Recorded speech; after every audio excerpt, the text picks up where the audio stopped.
السلام علیکم والصلاة والسلام علی رسول اللہ صلی اللہ علیہ وآلہ وسلم۔ قل هو اللہ احد اللہ الصمد لم یلد ولم یولد ولم یکن لہ کفوا احد۔ نہایت ہی اہم ایک خواب ہے اور اس کی میں تعبیر آپ کے سامنے رکھنا چاہتا ہوں۔ اس زندہ بندے کا جنازہ ایک بندہ خواب کے اندر پڑھ رہا ہے تو اس کی کیا تعبیر ہے؟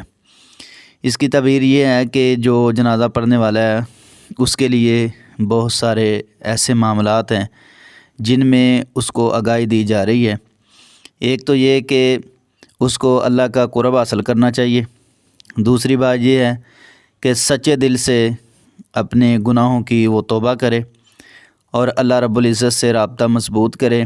اللہ رب العزت نے اس کے لیے یہ آگاہی دی ہے، زندہ آدمی کا جنازہ پڑھنے والا، دیکھنے والا، اس کے لیے یہ بہت بڑی اللہ رب العزت کی طرف سے آگاہی ہے، کیونکہ ایک دن آنا ہے، ہر ایک نے اس دنیا سے جانا ہے، فوت ہو جانا ہے، اللہ رب العزت کے ہاں پیش ہونا ہے۔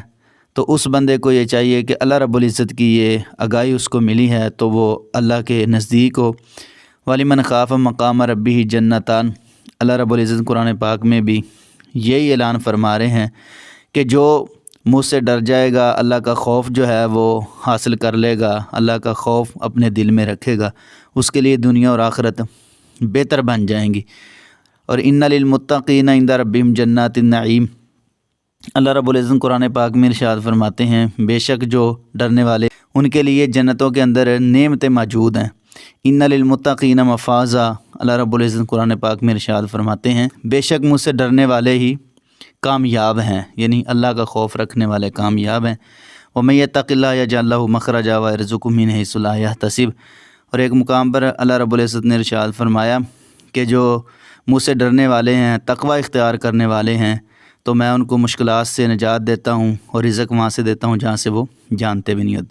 یہ اس آدمی کے لیے بہت بڑی آگاہی ہے، وہ اللہ کا خوف اپنے دل میں رکھے، نماز پڑھے، کتاب و سنت کا پابند ہو، اس کے لیے اللہ رب العزت کی طرف سے آگاہی ہے۔ واللہ اعلم بالصواب۔